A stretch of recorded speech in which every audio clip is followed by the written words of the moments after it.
Then it comes after changing our routine, after the change of some of the daily habits that we were used to. Again, our boundaries have been broken. What do I mean by that? What I mean is that many a times we would leave the house, go to work, and we know from this time to this time we'll be in the office. So your mind is completely tuned to the fact that you will be in the office. So automatically your mind knows from 8 to 5 I should be in the office. So that means I'm going to be waking up from at 6, then I will be commuting from possibly 7, then after work. But now you are at a point whereby, and then after work, which is 5, you can do other things. You can go home, or probably once in a while you will interact with people, with friends, social functions, and all that. But now that has been put to a stop. So we are facing with a situation whereby we are at home from morning to evening, over the night, and all that. So how do we cope with the fact that we are probably in the same environment all through? What that means is that being in the same environment could have some repercussions. One of them, we've said, it's boundaries. So you don't know how, most people will still probably do not understand, how do you separate your work or your office work with everything else or other roles and functions that you should be playing? One, how do you separate your work and your family? How do you separate your work and your social interactions?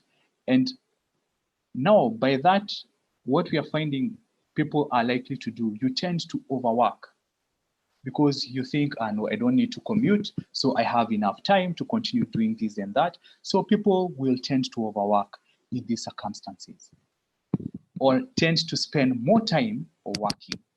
So that means that there is a likelihood that there are chances that this will bring up stress in our lives. Why? Because we are not resting enough.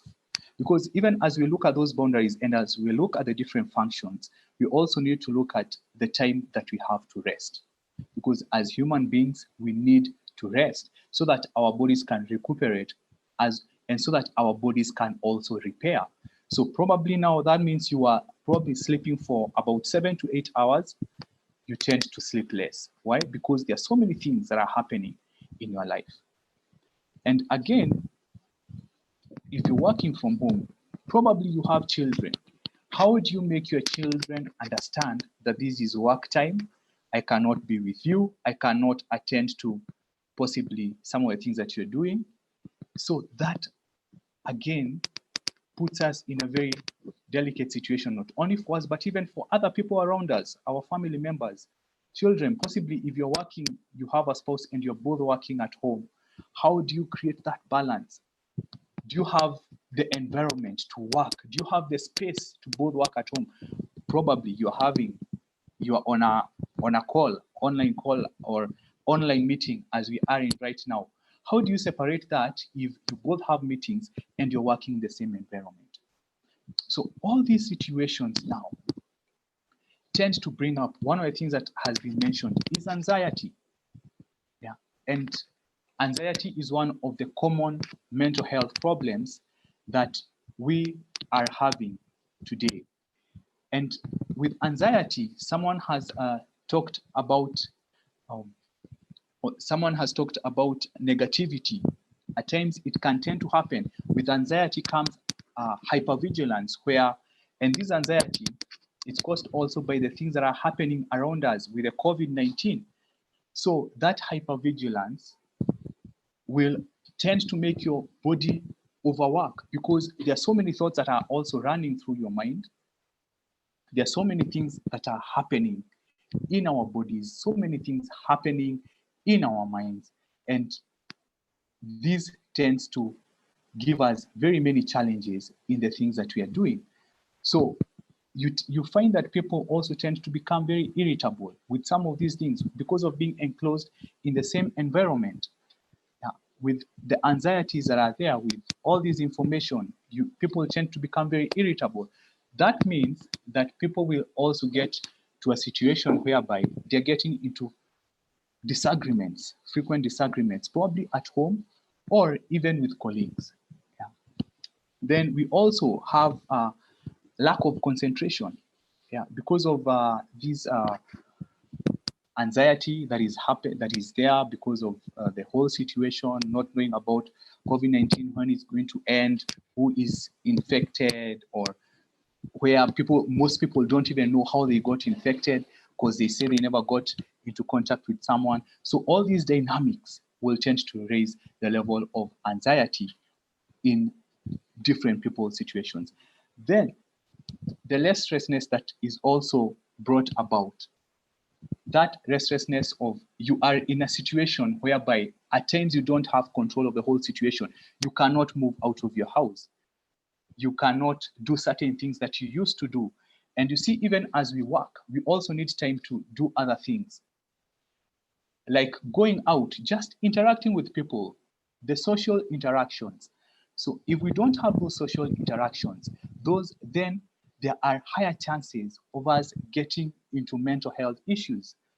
One of the other things that is also important is getting sunlight, or getting our bodies exposed to sunlight. Now that we are working at home, how often are we getting that opportunity? You will hear of people who haven't gone out for weeks. And what that tends to do is that sunlight is very important for our immune system. It's very important for our health. We know, probably we all know about vitamin D. It's very important for our health, both the physical and the mental health. So if you're not, what happens also is that if you're not exposed to sunlight and light, natural light especially, what happens is that our bodies do not produce certain chemicals that are important for our mood and for us to be calm, for us to be happy. And a chemical called serotonin, or it's a neurotransmitter, which is serotonin, which is responsible for our mood, for our brain, and for mood. And if this happens well, or it's produced well when we are exposed to sunlight, or when we are exposed to natural light. So if you're not exposed to that light, then that means you are likely to, you are more susceptible to mental health problems. Then we have problems like depression. Yeah. And this will affect our mood. It's going to affect our ability to execute what we are supposed to do. Our concentration, it's going to affect our appetite. Yeah. And at times when we talk about what is happening in regards to our appetite and our mood, most at times people will not notice. At times people will not notice that they are eating more or eating less, depending on the situation. And even when they notice it, they don't know how to control it. Then our sleep disturbances. If we are not getting enough sleep, it's important to get enough sleep and rest for us to stay healthy. So some of those things, and we also see, apart from anxiety and depression, we are also seeing people, or we've had people becoming more prone to substance abuse, to alcohol, to smoking more, to taking more drugs in these situations. Why? Because they want to deal with all these uncertainties and all this information that is flying around. So you'll find that there are people who, after this situation, they will tend to get more dependent on substances of abuse, or even some drugs. So that is also likely to happen. But I also want to highlight that it's the reason why it's important to be aware of some of these things and to seek help early. It's because the earlier some of these things are discovered, the easier it is. Because it said that 1 in every 4 people in Kenya has or will have a mental health issue. So that means if we are, after the last census, we are told we are about 47, 48, or 50, between 47 and 50 million people in Kenya. So that means if we are talking about 1 in 4, that means 25% of Kenyans, or of most, a good number of Kenyans, 25% will have a mental health issue at some point in their lives. So that means about 12 million people. But the question is, how many of these people will go and seek help? And it said it's only 5 in 6 people who seek help. And it's only 1 in 6 people. 5 in 6 do not seek professional help when they have mental health issues. So it requires for us to be aware of some of these things.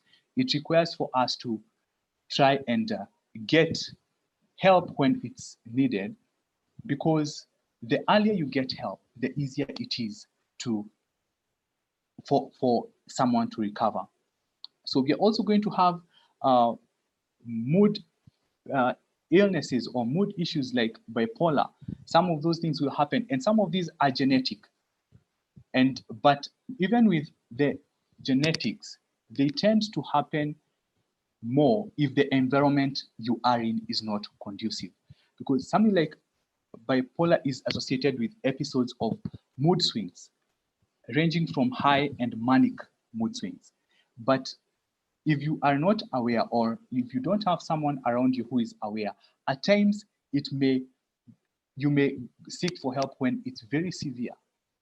Hence, when we start having certain symptoms, or we feel that our bodies, our minds are not functioning well, the earlier we get help, the better. And also in this environment, something else that it could also make us more prone to mental health issues is because we are used to a system, and now that the system probably is not functioning really well, it means that probably if your boss, you are used to being with your colleagues and your supervisors around each other, now that they are away from each other, you find that at times the pressure could be more, because probably their calls, or people are not able to really get what the other person is doing, because we are used to communicating face to face or one on one. And since that is not happening, then it may increase the pressure at work. And also, probably by working online, depending on the kind of work people were doing, the results or the output that was being experienced previously is not there. Hence, some of these things may lead to even more mental health problems, and more pressure, more stress, more anxiety. And with some of these things happening, hence, we need to have a system whereby we are able to identify when issues are happening, when some of the mental health challenges are coming to play, and it's not only for you as a person, but for other people. It's important for us to form probably buddy or accountability groups where people can keep each other accountable, to help us remain functional and to help us continue functioning optimally. Thank you so much, Dennis, for taking us through what kind of mental health issues we're likely to face during our time as we work at home. It was a very engaging session. If you have any questions for Dennis, kindly put them on the Zoom chat or Slido, and they will be addressed during the Q&A session. So now I'd like to take us to the next session, which is addressing how to cope with our mental health issues as we work from home. And our speakers for this session will be Lois and Faith Mathenge. But before we start, we'll have another Slido interaction where I'd like all the participants to share how they are coping with their mental health as they work from home during this time. So the Slido code is on the chat, and let me share my screen so that we can see your answers. So how is everyone coping? I already have one where I've written, for me, stress eating. You can put in how you're all coping.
Has everyone gotten a chance to tell us how they're coping?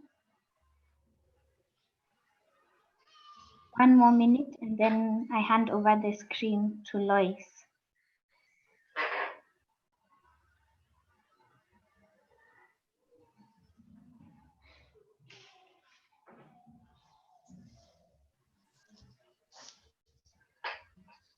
Okay.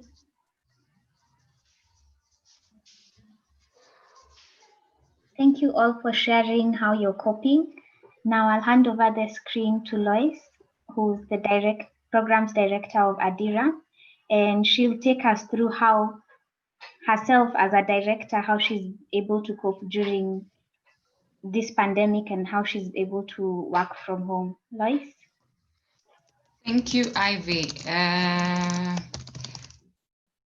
Good morning, or is it? Yes, it's still morning. I want to say good morning to everyone. If you can hear me, just either send me an emoji to say I can hear you or raise your hand just so that I can, because some screens, we've hidden our videos for some of us. So just show me something that you're here and that you can hear me. So let me see the emoji. Okay, fantastic. Thank you, Ivy. Let's see, who else? Dennis, good. Asha, fantastic. Kevin, where are you? Emma, okay, Emma, thank you. I just want to see emojis. I'm here. Ken, all right, fantastic. Now, so my name is Lois Mbo. I manage the programs at Adira. I'm also the founder of Adira, and Adira is basically a movement that just works with young people to provide coaching and mentorship on the issues of life. So life, we provide coaching on issues of career development, self-development, leadership development.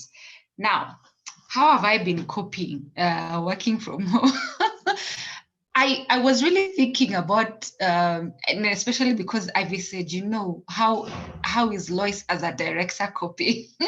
And I am wondering whether, do you really want to know how Lois the director or Lois the person? But I'm going to tell you all of it. I believe in authenticity and I try to live my life authentically. So I was used to working from home. Been doing that for the last 3.5 years. And because I had, sometimes it would get crazy. I mean, I had an office away from home, a physical office. Then I had a home office. So sometimes I would wake up and I'm like, today I'll go to the physical office, you know, like I'm tired of staying at home. And then I start thinking about traffic and I'm like, no, let me just work from home. So I would say I had mastered and I had a good time before COVID. This is me working from home before COVID. Then when COVID came, work stopped for Lois. There were some contracts and assignments that I was looking forward to them being renewed. They stopped. And you see, COVID came on the 3rd month. For the kind of work that I do, it usually peaks from the 3rd month going forward. So January, February is usually slow. So you can imagine January for me, I'm doing my plans, I'm okay because anyway, you know, I came from December, I had one of my best Christmases. I know we're in July and I'm talking about Christmas, yeah. But I was at a good place January and February. February was at a place of now preparing for the year to begin, my work year to begin. And then COVID happens in March and everything is at a standstill. So how has it been working from home post-COVID? It's been challenging. And for me, the challenges have been, number one, not having work. You know, so I'm at home. Yes, I am used to working from home, but now there's no work. You know, so there's no working technically. And that has been difficult. Of course, there are bills to be paid. You have your walls, whatever number of walls that you have, you know, and you wake up in the morning and literally there's no client asking you for work. There's no pressure for deadlines. And, you know, you can only watch movies for so long. So at some point it got difficult. Then it's also been challenging because now, in the absence of work, then you must find work. So trying to look for work in the midst of a pandemic has also been a challenge by itself. But the beauty is, as the months have progressed, so two things have happened. So a little bit of work has started coming in, but, and this is what I would like to stress, I've also had to realize that I must create the work for myself. So I've created work for myself in two ways. There's work, just showing up, seeing what opportunities are available and saying, I will show up for that opportunity. And sometimes those opportunities may not even be able to pay you. They're not monetary opportunities, but saying, let me put in the work. The other kind of work for me I've had to create is, I decided, you know what? So my work that I do is not there, but Adira has to continue. The work at Adira has to continue. So I've also used this as an opportunity to reevaluate, re-strategize, rebrand.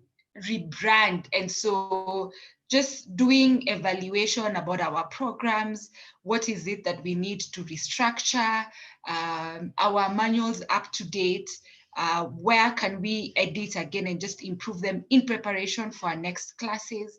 I've also been doing a lot of personal work. I've started writing.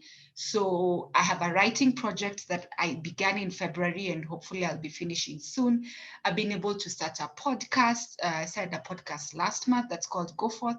So part of my coping has been, in the absence of work, how do I spend my day? And I'll get into that. But also looking for work, trying to show up for opportunities, and then also creating work for myself. And that is essentially pretty much how I've been coping. But then again, because a day has 24 hours, so how do you go about that? And I'll share what I have done. And then in the sharing, you can also pick what you think could be applicable for you. So number one, just the realization, and that's why I gave you the brief in terms of what working from home for me used to be before COVID and what it is. So one of the things that you need to remember if you want to cope in this season and cope well is, and I think Dennis talks about it, is we all have to realize that it's a different season.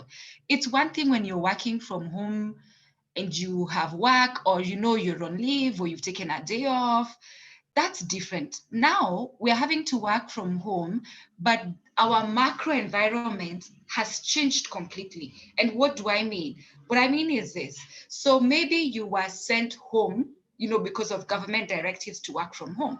But as the months have progressed, you've begun to hear conversations about there could be a pay cut. We might have to restructure. We might have to let go of some people. That information, whatever is going on in your company, for example, whatever is going on in your family, whether someone is ill somewhere, whether another one has lost a job, that's what I'm calling the macro environment. So your macro environment is not at a standstill. And our macro environment has become different. It's nothing that we had planned for. So even though we have work that we must get done, at the end of the day, and we are at home, things are not the same. So I want us to appreciate that, and appreciate that these changes that are happening have a direct influence on our productivity. They have a direct influence on our emotional and mental wellness. Being at home, if you've never worked at home, the physical environment now has changed. It's not like in the office where you had a routine when you used to work from office. So you have a routine, you wake up at a certain time, you leave the house at a certain time, you're in traffic for a certain time, in traffic you're doing something, then you get to the office. When you're tired, you go for a tea break, or you go talk to the guys in IT or sales. We had a routine. Working from home, if this is your first time, means that the physical environment has changed. And so, number one, just acknowledging. I would like us to acknowledge that things are different now, so we need to begin to do different. And it's not our fault.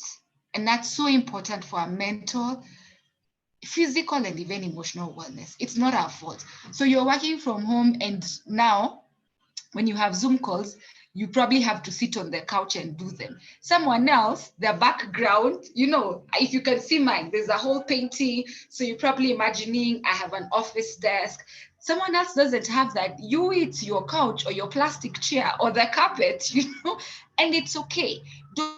It's not your fault that you did not have a work office. That's what I want us to understand. So number one, just understand that the environment is different. Then number two, how I've been coping is to create a time schedule. And I'm gonna say this, I've created a time schedule and an activity schedule. So a time schedule is what do I do from when I wake up to a certain time. So for example, if I usually wake up at 6 o'clock, and I want to sit and start working at 8. So what happens between 6 to 8? I have to be clear what I want to do. So if I want to lay in bed until 7:30, then run to the shower, hopefully we're all showering, right? And I run to the shower and take my shower, and then by 8 I'm sitting. I still have to indicate that at 8 o'clock I want to sit at my desk, because guess what? We have to be productive at the end of the day. Productivity is either on delivering on the work that you have, or even if you're job hunting or hunting for work or creating work for yourself, you have to show results, isn't it? So create that time schedule, and that time schedule, let it include what you're doing at what time, for how long. Let it also have breaks, so you can take 10 minutes break. So like my schedule is divided into time slots. So time slots for me, I usually like from 9 to 11, that's one time slot. And then 11:30 to 1 o'clock, that's another time slot. Then 2 o'clock to 4 o'clock, that's another time slot.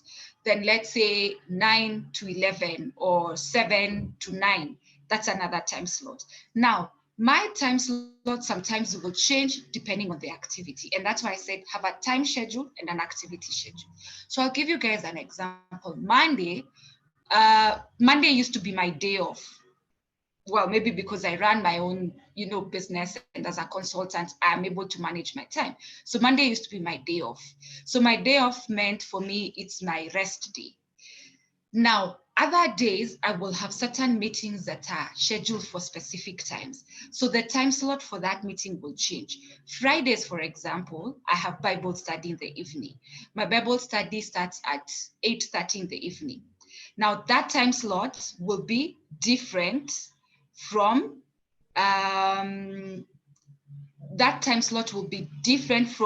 what my time schedule on Thursday would look like. Okay, so you might find that on Thursday, let's say between 7 to 9 o'clock is TV time.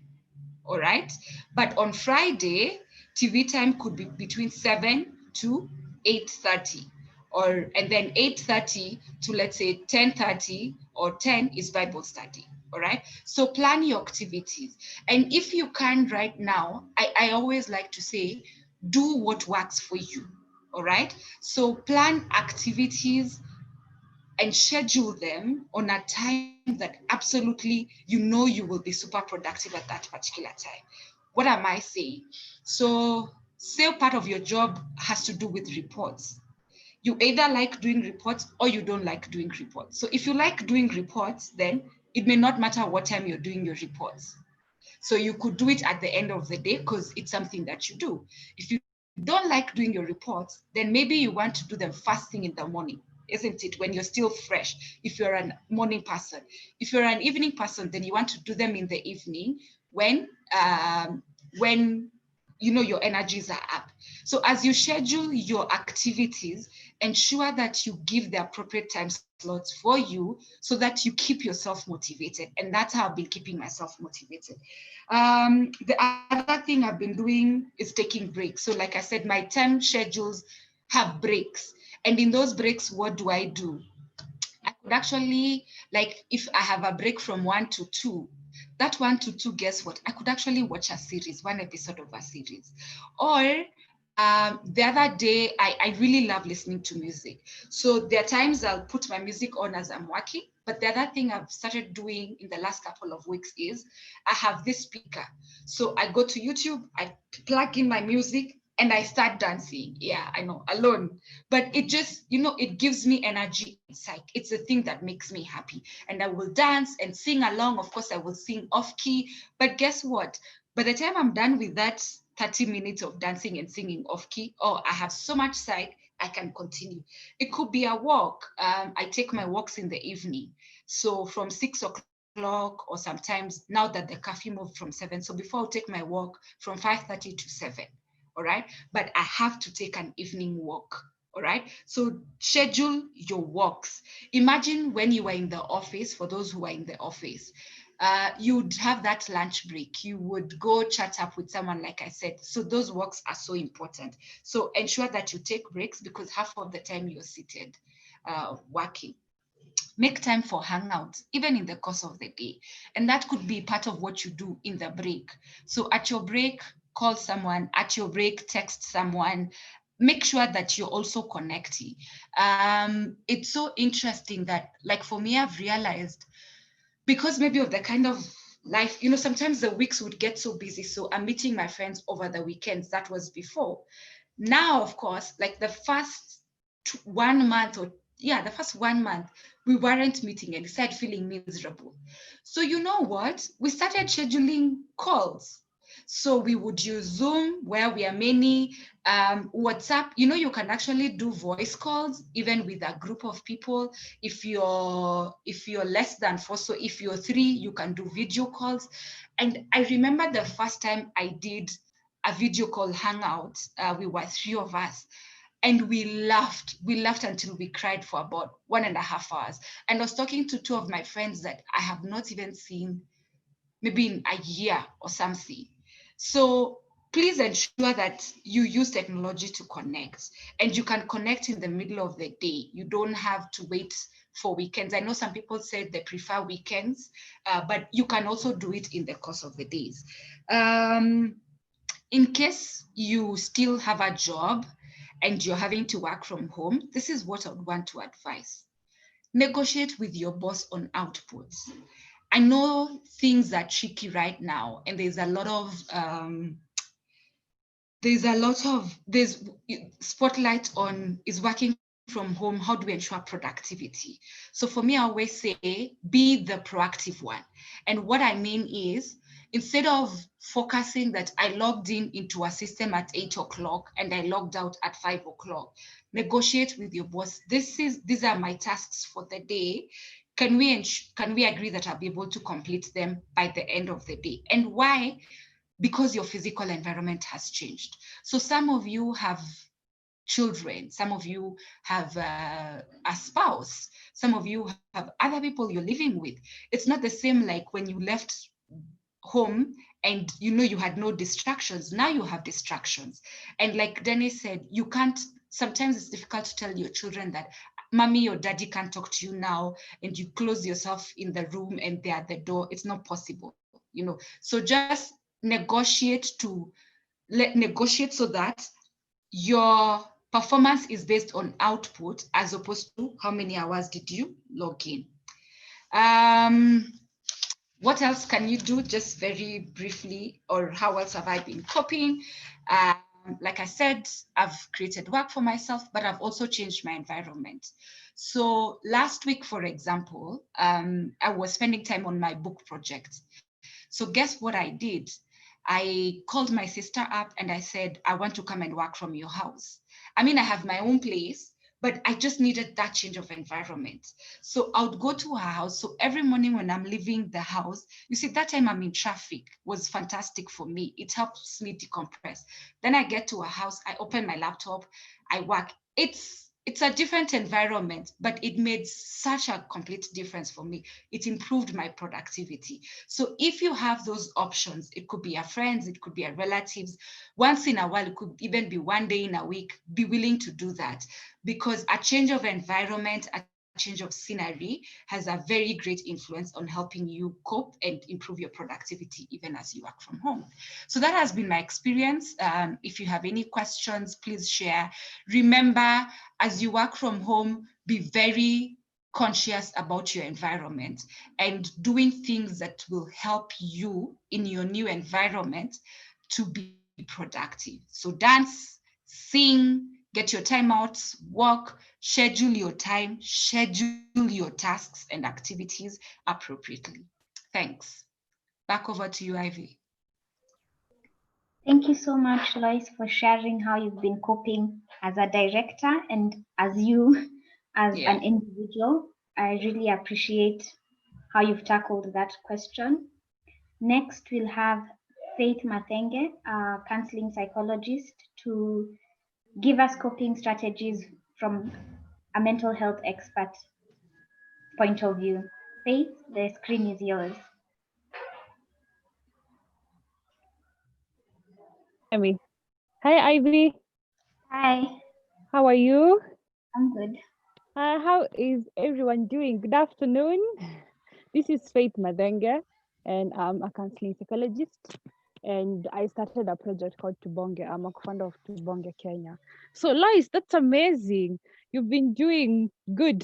I mean, you have really planned yourself, and as much as the transition is hard, and home is filled with distractions and that you don't encounter at work, you've really been able to plan yourself, and that's amazing. So I'm just Thanks. going to discuss on a few strategies or a few tips that we can be able to still be productive as much as you're working from home. As in, it has not been easy, and maybe you're living with your spouse, you're living with your siblings, with your kids, there's sort of distractions. You are not used to all this, and the meetings back to back, it can be really hard, and transition is not as easy. And what we need to know is that this is not the time to expect perfection. This is not the time that that you'll give the best results, or you'll have to do this amazing project and get excellent results. This is the time that you need to be patient, give yourself time to adjust to this new norm, and just be kind to yourself. Know that um this is not the way we were used to. For example, for me, okay, and for most of us, we've never had this situation before, ever. And this is the time you're experiencing something that even going out, you are scared because you don't know whom you're going to meet. You don't know, how the situation is. So it's not as easy, but we just need to be patient with ourselves, and you need to be self-aware of what works for me.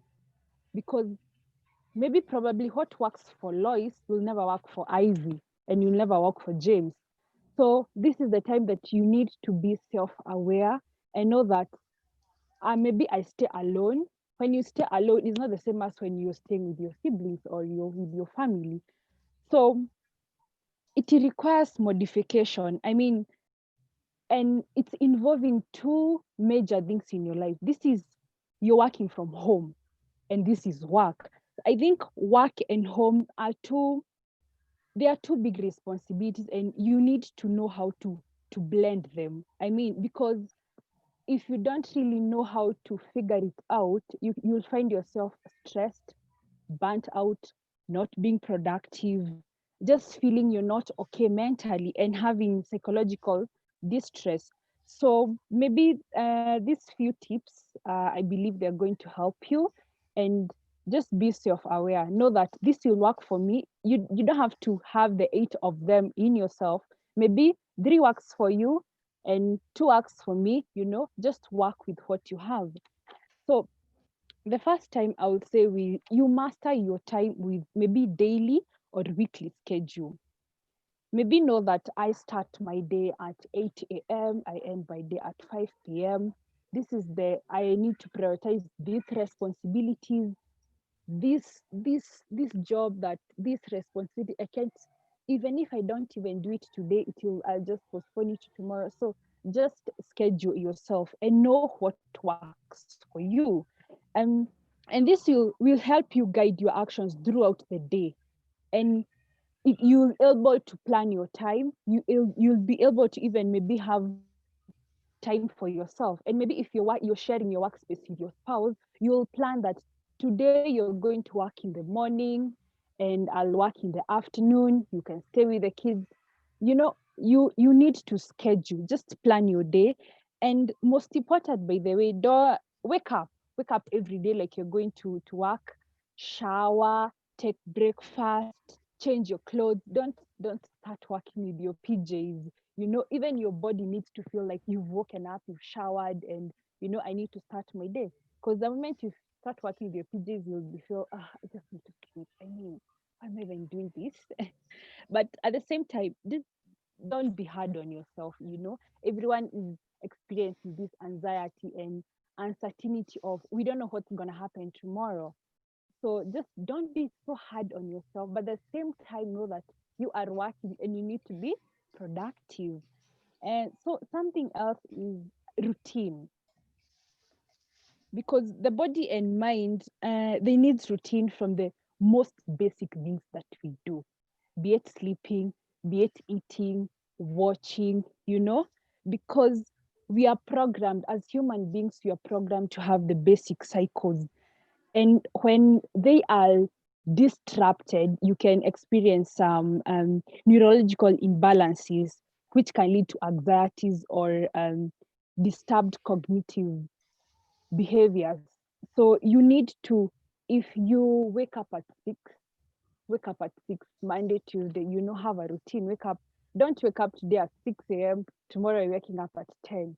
So have a routine. If you take your lunch at 12:45 or at 1 p.m., let that be a routine, because routine is really important, because your mind and body need to be conditioned, because even your brain needs to know that today you wake up at 8, I take breakfast, I go to my workspace at 9 a.m., I start doing. So routine is really important. You even be able to plan yourself and you won't be disorganized. Know that I wake up at 8, I take breakfast, I start working at this. By 12:45, I go for lunch. After lunch, I do this and this. After that, I go exercise or I go for a walk, or just have a routine. It's really important. And something else is that you need to separate work and life activities, you know, because boundaries are really important. Psychological barriers, between what you do as work and what you do as life. So as much as possible, that workspace may be distracted, know that this is what I do at work and these are things that I do for leisure. um you need to focus on being productive, and that this is where I eat and this is where I work. Maybe if you have your working space in your bedroom or in your dining table, know that if you work at your dining table, you don't have to eat there. Separate that. And maybe if you work at your working spaces at your bedroom, you don't need to eat there. You don't need to carry your lunch there. So know that when to leave, I can say quote unquote, so that you can be able to leave your workspace. The way when you're working from the office, when it's lunchtime, you go eat at your, maybe there's a eating place at your office, or you go out this place you go to eat, so that you differentiate that this is my working space and this is the rest, maybe the rest of the house. So that's really important, that you need to know that this is work and this is my life. And at times you need also to take a break. You don't, as much as you're working from home and you're feeling so much pressure, you need to be productive, you need to do this and this. Also, be careful to manage your expectations, because as you develop your list of work and prioritize from most necessary, and if you're unable to complete, be kind to yourself and take a break. You might leave your workplace, you just switch off your laptop and leave your workspace and go to your dining, and stay with your siblings or with your kids or with your spouse. And also, when it comes to separating work, at times it's important to just have a conversation with You know, like Lois was saying when she was in that Zoom call with her friends. So at times you need just to be away from all this, you know, work and stuff and stuff and stuff. And at times you just need to say that I need time for myself. I mean, so just switch off your laptop, call your friend, have a support system. And at the same, we also need to limit ourselves to exposure of, you know, following news that every day you're watching the breaking news that Mutai, you know, every time you're following the news of COVID-19 cases as they continue to pile up. At times, this can cause anxiety. So at times, you need to limit yourself. Know that, okay, the cases are there. What I'm supposed to do is that I just need to take the necessary precautions and just take care of myself. So we need to plan ourselves that this is what I need to do and this is what I don't need to do. On going to the next step is be aware of excuses to not get work accomplished. At times you need to hold yourself accountable. You know, when working in the office, you might be so disciplined because you know your director is there, your supervisor is there. But now at home, no one is watching you. As much as they're sending you emails and you know you need to you need to do this, you need to do this. Being at home, you might start procrastinating. You know what? I'll do this tomorrow. You know what? I'll finish this report on Wednesday. You know what? You might find yourself you just procrastinating things and things and things. So you need to be really careful and be self-disciplined. Know that I'm working because I need to get money to pay my bills. I'm working because I love doing this amazing project. So you know that for you to be productive, you'll be a little uncomfortable and you need to push yourself a little more. And you need to know that there's so much going on. And as much as I'm feeling overwhelmed or I feel like really I can't work. Know the reason why you're working. You may have whatever reason, but just know that I need to work and I just need to do away with all these excuses and realize that I need to do this. And as much as I feel so bored and I feel so confused and I feel like, God, why are we experiencing this at this time? At times we try to question even God, like, why? Know that as much as you're doing all that, you have work. So know that maybe when you're feeling overwhelmed and you can call a friend, you can even reach out to a mental practitioner or a psychologist. At times we may tend to feel overwhelmed and you don't feel that you need to work. And it's okay. It's okay. For now, we totally understand that we are all going through a concoction of emotions. Sometimes you're sad, sometimes you're full of anxiety, sometimes you're just so happy and like, you know what, today's a good day. So for now, we need to really understand ourselves and know that it's not our fault. It's not our fault. And it's just something that you can't really explain, and just be kind to yourself and make sure that you work. If you're working, just work. Another thing is, if you miss socializing, I think I can repeat that, take a break and call a friend. And we need to have strong support systems and we need to have healthy relationships, maybe with your friends, with your family, with your colleagues, with your bosses. Have people you can call and have people that if you go missing for 2 days, you've not talked, Lois have been silent. What's really going on? Someone who even knows where you stay, someone that can just come to where you to come check out for you if you're not picking if you're not picking your call or you're not replying to text. Someone that knows where you live and someone who knows what's going on with your life, and especially people who live alone. If you have your spouse and your siblings and your kids, that's different. But when you're living alone, just make sure that someone knows where you live. They can even have an extra key, and at some point you don't have even to call the friends that you talk with every day. call that person that you talked. The last time we talked was like last year in August.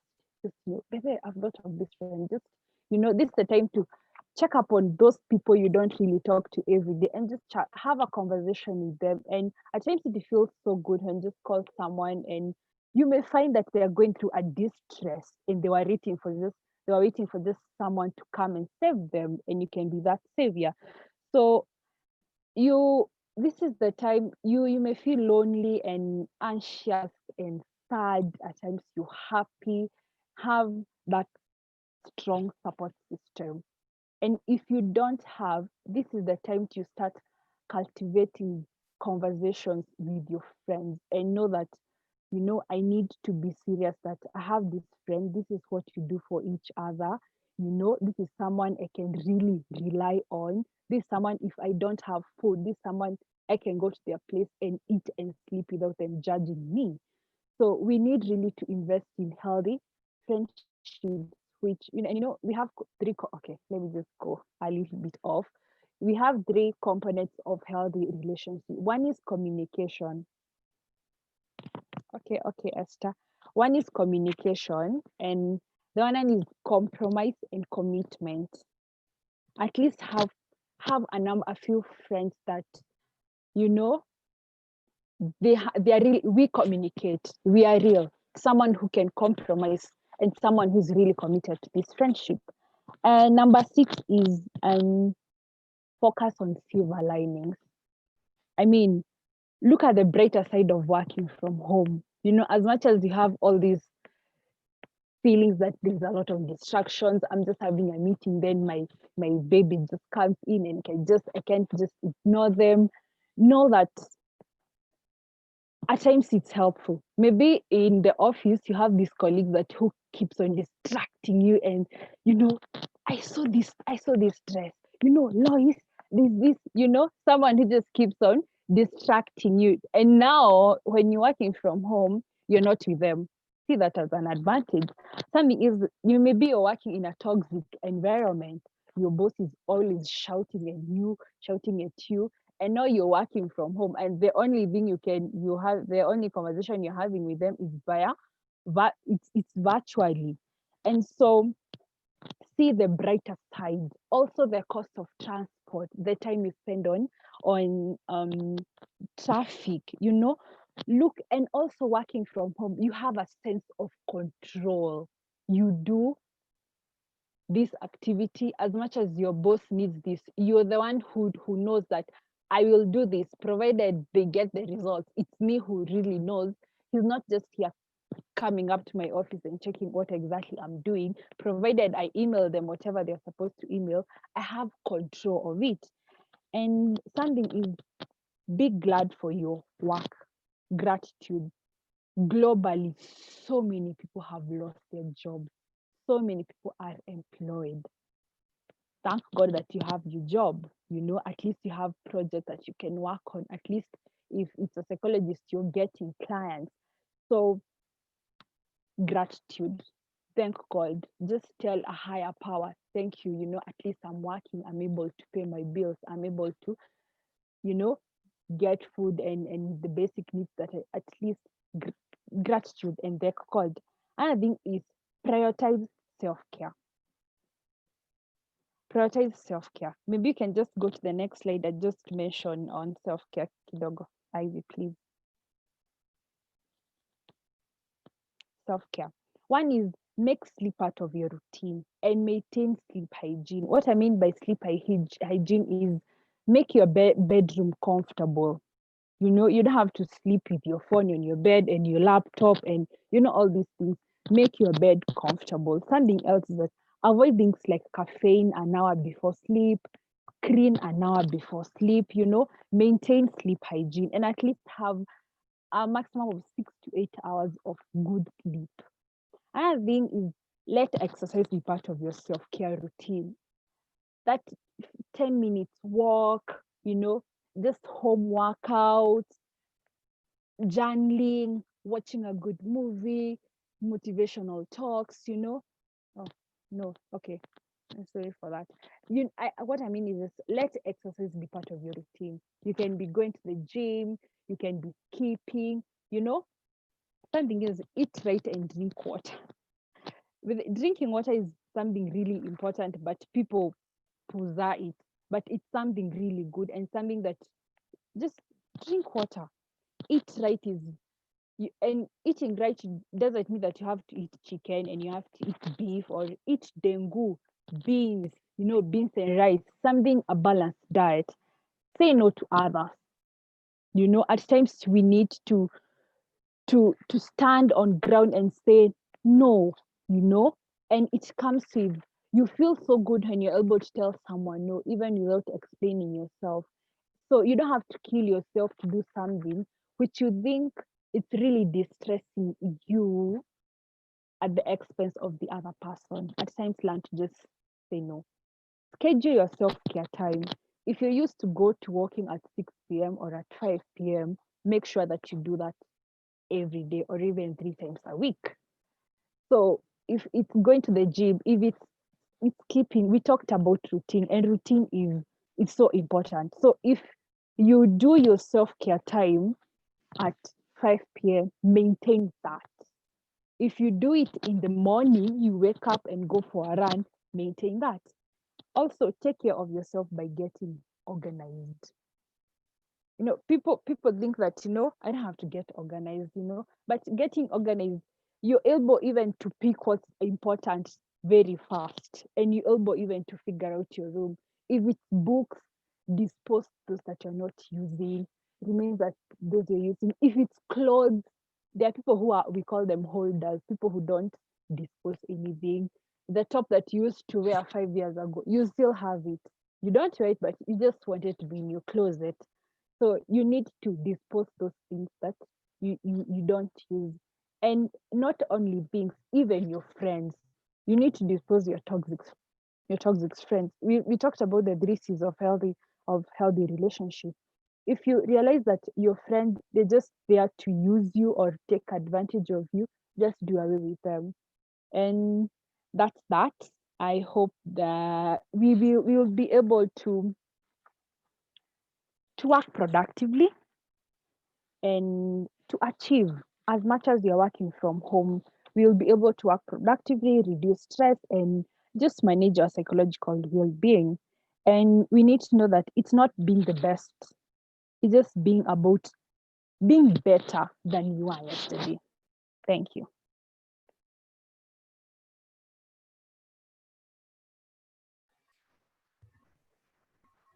Thank you so much, Faith, for that session and giving us pointers on how to take care of ourselves and self-care tips. Now, I'd like to open the floor for Esther, who will take us through the Q&A session, and all your questions will be answered by our panelists. Esther? Thank you, Ivy. Hi, everyone. My name is Esther.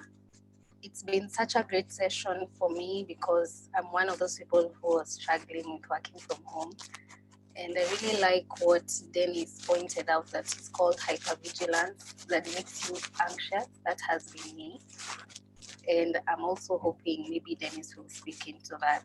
So I think I'll just go directly to the question. We have a couple of questions here. And I'd like to encourage everyone to put in your questions in the chat or on Slido. But also, if you'd like to just ask your question verbally, just raise your hand and we'll give you a chance to ask your question. So I'll just go right into the questions. So the first question, and I think I will open this to any of the panelists to answer. It's actually difficult for anyone to take leave, as Dennis said.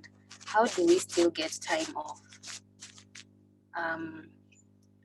Any of you who feels can address this question can go right ahead. Okay, Lois, because you're the one I can see, I'll just speak on it.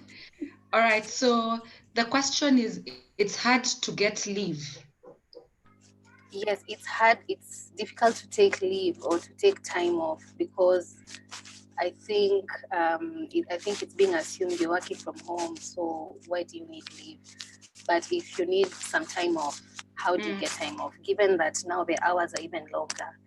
Because if you have a boss, they just think that, okay, I gave you this task to do, you should do it and finish no matter how long it takes, or, weekends have also been blurred now because it's assumed you're at home. So why do you even need that time off? I always encourage people to remember that you must always be in your corner for yourself, and then know how to help other people be in your corner. So how do you get leave in such a situation? When you're asking for leave, what do you have on your table? Sometimes we go to ask for leave regardless of what assignments that we have, and it is our right, yes. But I always say leadership is also about helping the other person help you. So if you want leave, go and ask. When you're asking for leave, say, I need 3 days time out, and I would like to take leave. I know I have this assignment that I've been working on. I have reached, give a status update. This is where I have reached. I know the due date was at this particular time. So if, for example, you had a due date and the due date is going to be past the time you're away on leave, then suggest, do you have a colleague that you can work with, that you can recommend and say, for example, I've spoken to Ivy and we were doing the assignment together and she'll be able to complete the second bit, but I've done the first bit. Or if the target date, the due date is after, say, I would like to take leave the next 3 days, but from Monday when I come back, I'll be able to ensure the assignment is finished by Wednesday next week when it's due. The thing is, right now, everyone is at such a tense place. Everyone is trying to make everything work. Even our own bosses are probably being asked, are you sure Esther and Lois are really working from home? So to demystify all that, you take up the leadership and say, I need time out. I have these things on my desk. This is how I intend to take care of them, but I need this time out. For me, that's always been my policy. Show leadership so that it can be given to you. Yeah. So it's a give and take, basically. Yeah. Okay. Thank you so much, Lois. May I also add something to that, Esther? Thank you, Lois. That was very well answered. I'd also like to add a lot of what is happening right now and what is going to guide you right now, wherever you're working or in every situation, is based on what you have done in the past. Yes. So if you wouldn't deliver in the past, it becomes very hard for you. It gives you very little room to negotiate. Yeah. That means what I want to do is challenge us that to pick the lessons from now and create the systems that would help us even going forward when we need to negotiate regarding some of these things. Because it also means if you are going on leave right now, because the dynamics are very different right now, you could even probably be told we don't have enough workforce and all that. So that means you also need to create a very good relationship with your colleagues, such that you have a very good support system in your workplace when you need, probably at times, because as Loisa said, most bosses will ask, so what is the continuity plan for whatever you are doing? And if you have good colleagues, you have created very good relationships in the workplace, it becomes much easier. So it's important for us to work on those systems in the workplace for us to be able to ride on them later on. Okay. Thank you so much. I think I'll just go to the next question, which kind of ties with that one, but it's how do we deal with bosses guilting us to being more productive, especially given the dynamics we are working in. You're still required to be productive and maybe even more productive given how people are losing jobs and we need to stay afloat and all these things. And of course, there's all that conversation of, you need to prove why you still have a job at this point. Yeah, so, okay, those were my additions. But the question was, how do we deal with bosses guilting us to being more productive?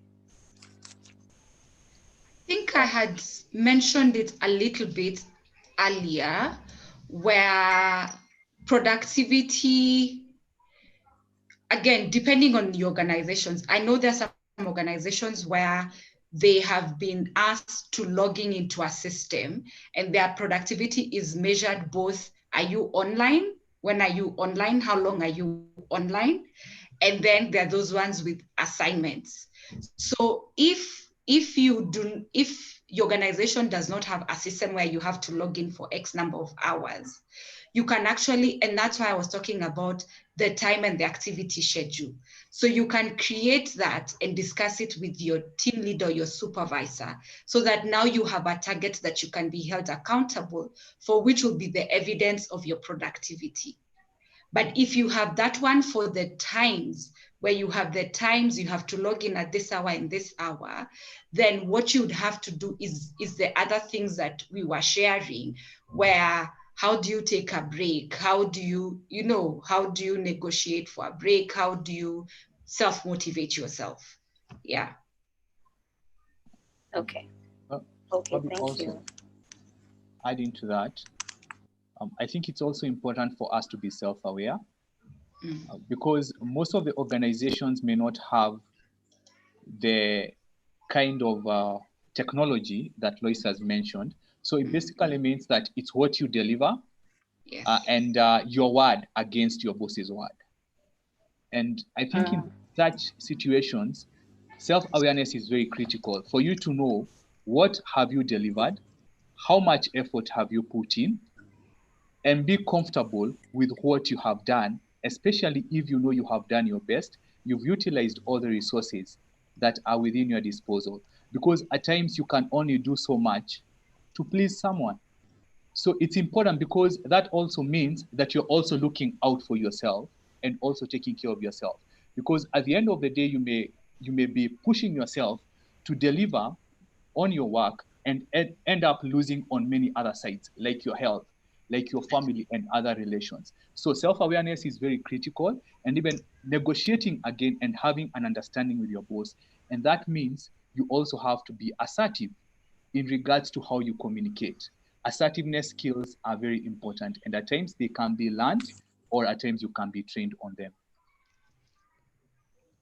Thank you, Dennis. So all I'm hearing from you guys is we have to engage with our bosses and we have to communicate with them. Yeah, thank you. So I'll go to the next question, and it's for Faith specifically. I think in your presentation, Faith, you had a part where we should learn to say no. So someone is asking, Faith, do I tell my boss no? How do I tell my boss no? You don't necessarily, you won't tell them, no, I won't do this, but just make them understand. Make them understand from your point of view. Maybe they're giving you assignments back to back. And as Dennis has said, self-aware, make them understand that, you know what, this one can't work out for me at this time. Make them understand that this assignment that you're giving me at this time, it's not possible. And be assertive. You don't tell them no in a madharau way. Make them understand from your point of view. And you realize they are humans and they'll try to understand you. But just taking in and in and in and in, you will be burned out to the extent that you won't be able even to do any kind of assignment. And as much as Dennis has said, you're going to lose everything else and just, you're just there working and working. But make them understand, you know what, I'm exhausted, I'm burnout, I've been online or I've been working for the last 36 hours and just, I can't do this anymore. I need a break. So make them understand. You just tell them, you know what, I want to do this, but tell them, I can't do this because of A, B, C, and yeah. Okay, thank you. And I'll also pose the next question to you. How do I cope with anxiety that comes with working from home? Coping with anxiety. Maybe you are fidgeting, you're feeling anxious. You need to know, why am I feeling anxious working from home? So how can I make myself comfortable and be able to deal with this anxiety? If you are able to know that just be self-aware. This is the reason why I'm feeling so anxious, is because I'm working from home. Why is it that I'm so anxious? Is it that I'm not comfortable at maybe my workspace? Is it but because I'm just having so much distractions? Is it because that I'm not productive as I thought I would be when I'm working from home? You need to be self-aware. Which are all those surroundings that are making me feel so anxious that I can't work from home? And times when you're having anxiety and you're feeling so much anxious, I always tell my clients to try breathing exercises. Be in a space, sit comfortably, just feel so comfortable, maybe on your bed, on the floor, breathe in, breathe out, breathe in. Just try to calm yourself down. But if it gets to an extent, if you're getting panic attacks and it's becoming uncontrollable and you can't, as much as you're self-aware, you've tried breathing exercise, it's not working, reach out.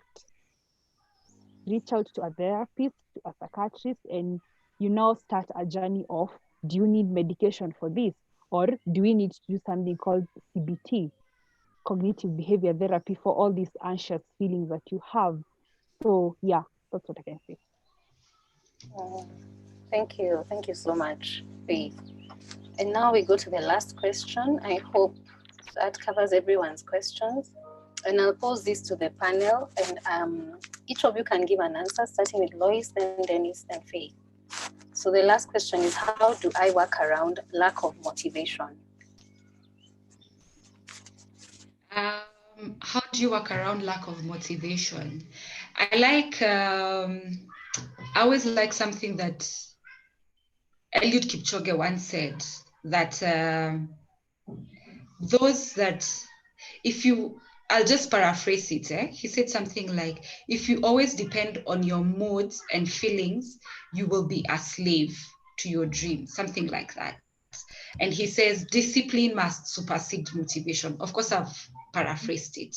So how do you go about working when you have lack of motivation? Number one, I'll remember, what are your targets? What are your goals? If you don't work on your dreams, they won't work on themselves. So you must remember your why. Number two, scheduling helps us create a structure that can catalyze discipline. And that's why earlier I talked about time schedule, but also activity schedule. I personally, whereas I will try to be as disciplined as I am, the reality also is the nature of my job requires me to do so many activities. There are those that I enjoy, there are those that I don't enjoy, but I have to do them. So I schedule my activities as and when I can on a time that works the best for me, so that there's that balance. You get, so time and activity scheduling will help you. So the things that you enjoy doing, put them at a time where, regardless of the time, you can still deliver.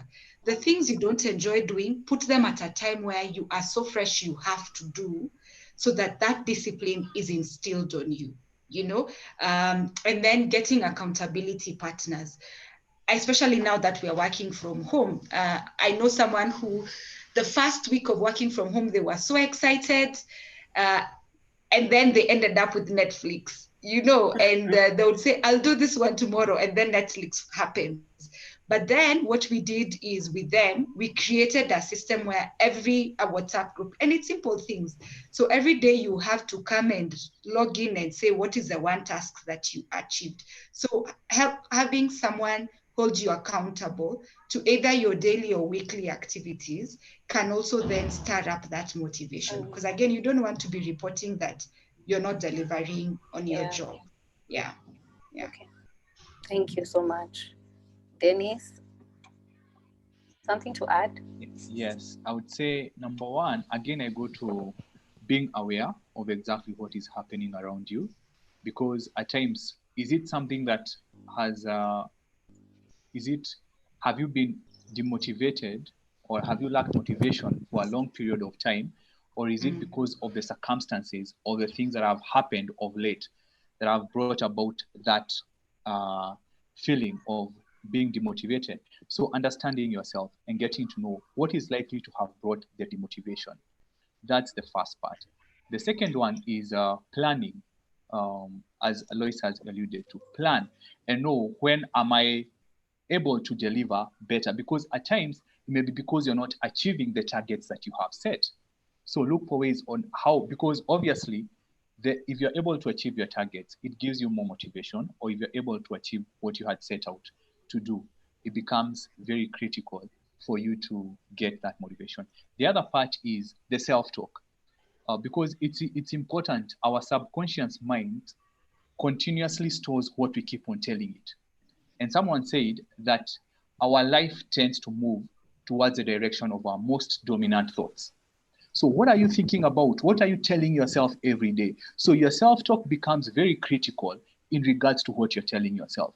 And our bodies are so powerful such that our bodies and our minds, they start responding to what we keep on telling them every day. So what you're telling yourself every day regarding the situation and regarding the issue becomes very critical, because that's what informs your moods, your thoughts, and your behaviors. So that becomes very critical. And the other part is ask for help from someone. Talk to someone about what you're feeling and what you're thinking. And also journal your emotions, journal what you're going through, because it helps you get more insight and helps you understand your emotions and the situation better. Thanks, Dennis. Please.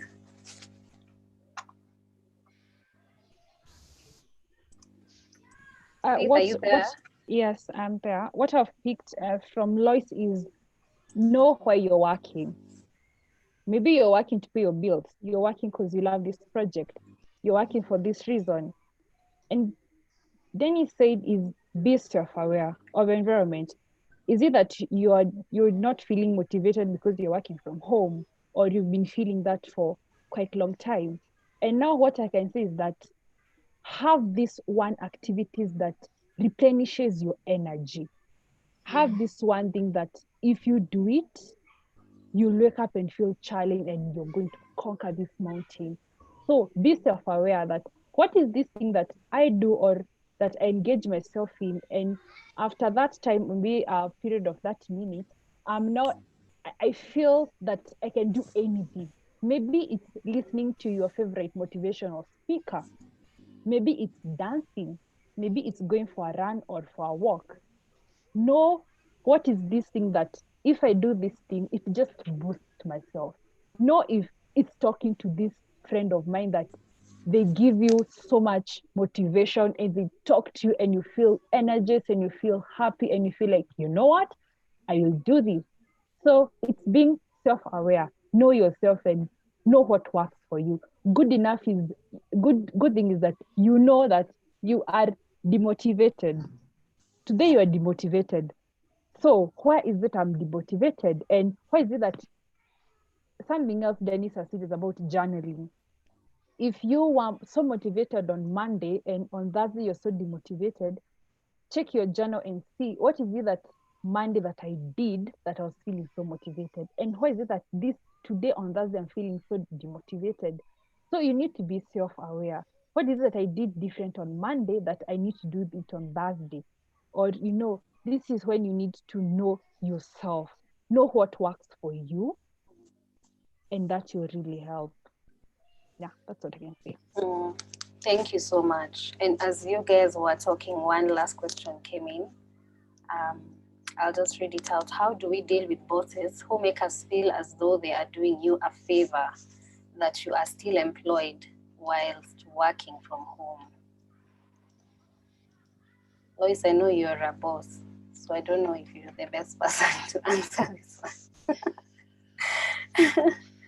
But yeah, please, I'll open it to anyone. Let me be honest and say this. Number one, the truth is, anyone who has a job and is working from home right now, they're really lucky. That's just the reality. They are lucky. But that having been said, no one should shove it down your face or your throat. It is not proper. It is not professional. So for me, I always say emotional intelligence. You see, your boss has the power of pen. Because you will not go on a speech giving to your boss. And please, that's where emotional intelligence comes in. Let it come in here, let it go out. Protect, guard your emotions, guard your heart, guard your mind, guard your mental wellness. So how you protect yourself is by not engaging in that conversation. Let them, you focus on, I have a job, gratitude, number one. Number two, what do I need to do? You deliver. But don't engage on a shouting match, because like I said, first, the reality is you are lucky if you have a job. The other thing is your boss has the power of pain. So it's not acceptable, but you never fight. You know, in Swahili, we said, fahali wawili, wakipigana nyasi umia. So you don't want to get into that fight. So you just deliver on what needs to be delivered. An appropriate time will come when you can find a way to speak your thoughts. But before that time comes, choose wisdom. And silence sometimes is wisdom. Yeah. Thank you so much for that, Lois. Mm. Dennis and Faith, do you have something to add? And what I can say is just try not to engage on them in so many things.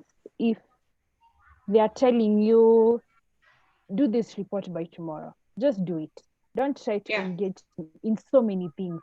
Just don't get on their way, because that's going to trigger them, and that is when they're going to come down on you in so many things. And maybe they're just projecting. Yeah. Maybe they are going through a lot of things and they don't know where to go vent. And so they say, you know what, these are the people that I can project, I can harass, I can tell all these things. So, and don't let that get into your head. Let them talk and be there. Ikiingia hii sikio itokee ingine, and just know that, you know what, I know I'm here because I need this job. I need to pay my bills. And whatever you're going to say, or whatever you're going to talk, it won't demotivate me. And don't let it get into your head. Yeah. Thank you. Thank you so much. I think Faith has reminded me of something. I felt Lois had answered that question adequately, and I still feel that way, but I have something to add. One is also learn your boss. Most likely you've been with your boss for a while. If it's been a very short time and you've not been able to learn them, put in more effort to learn them in regards to being able to study their moods. Right now, it may not be that it may not be very clear because you're not interacting with them on a day-to-day basis if you're working from home. But if you had been able to learn them, it makes it much easier. If you haven't, continue putting more effort to do that in regards to getting to know their personality. How do they behave in certain situations? Because you will be able to manage your boss. As your boss is managing you, you're able to manage them and know what they want to hear when. Not that you're trying to just say things for their sake, but being able to neutralize the situation whenever you need to. And being able to getting to know who is or who can I talk to. Probably if there is some other supervisor who can put in a word, depending on the structure of the organization, know what other ways you can use to be able just to reach out. But learning how to manage them is very critical, and being able to know the personality and some of those dynamics. Thank you so much. I think that brings us to the end of the Q&A. A lot of people say this is very good advice, great conversation. So thank you so much for addressing those questions that we had. So I'll just give it back to Ivy. Ivy, take the floor. Thank you so much for leading us in the Q&A session, Esther. I feel like the questions were adequately answered, and I feel like some questions that I had as I work from home have also been addressed. With that, I would like to thank the panelists for being here today, sharing their input in terms of how we can cope as we work from home, what we're likely to see as we work from home. And with that, I would like to know whether Lois, Dennis, and Faith, you have any parting shots before we end the session. My parting shot would be, let's all readjust to what's happening now. Part of our challenge is if we're still demanding that things remain as they were. They are not, and they will not be. Our future is obviously going to be very different. So being able to readjust and beginning to ask ourselves, what in my life do I need to change to readjust and remain successful? And I use successful in whatever format in this new season and going forward. Remember, even the people, the bosses that we talk about and everyone else is going through the pandemic. There's something I've been saying of late. We are all in the same storm, but our boats are different. So people are dealing differently. Be aware of that and cut them some slack as well. As you have your own struggles, other people have theirs. Cut them some slack and remember to be grateful. Gratefulness for anything and everything that you have. Some of it may have reduced from what you are used to. For as long as you still have something, remain grateful for it. Yeah. Faith? Yeah, what I can say is be kind to yourself and to Mm. others. We are all going through a period that we've never experienced. We are anxious, we are sad, we are depressed, all those things. Be kind to yourself, take care of yourself emotionally, psychologically, physically, just at times sit down, think about yourself, affirm yourself, make yourself feel better, and also be kind to the next person. You don't know what they are going through, and you can just say a word and break them, or you can say a word and make them be forever. So just be kind to yourself and to others. Thank you. Dennis? I would say this is a journey, and more so specifically not only to the workplace but in regards to mental health, because we are all in a situation where we need to work around that, each and every one of us. I would say this is a journey that you should not only during this COVID period, but at any point, it's a journey you should not walk alone. So you need to get other people on board. Support systems are very, very important, whether at home or in the family, in your social gatherings and other social aspects of your life, in your family. Support systems are very crucial. So mental health, I would say, at this time, I would compare it with COVID. It's more or less an invincible enemy. It's all like the physical health where you will be able to see it. That's why at times you need other people to identify the issues and to help you deal with them. So I would say don't walk alone, work with other people, begin getting the support systems in place. Thank you. Thank you so much for the parting shots. I also like to thank the participants for joining today's session and locking down this time to be with us for this meeting. I don't take this for granted. And also, the meeting was live streamed on YouTube. In case you'd like to rewatch this, the stream will be on our YouTube site, which is the Open Institute.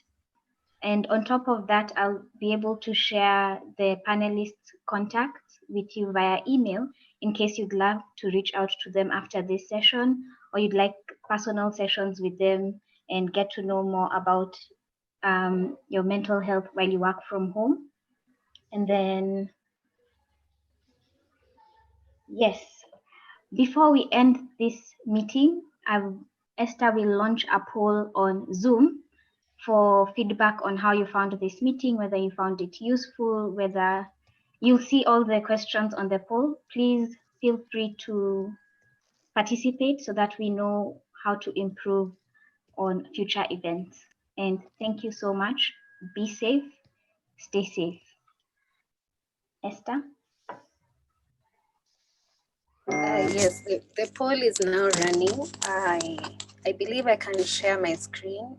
I want to see the results, but people are commenting and putting in their feedback at the moment. Are you able to share your screen? Let me try to do that. We actually have the poll on. You have it. Yeah, we have it. It's on our screens. So we only have 5 of 11 who have participated. So please, the other, okay, now 6. The other 5 minus me, I think the other 4.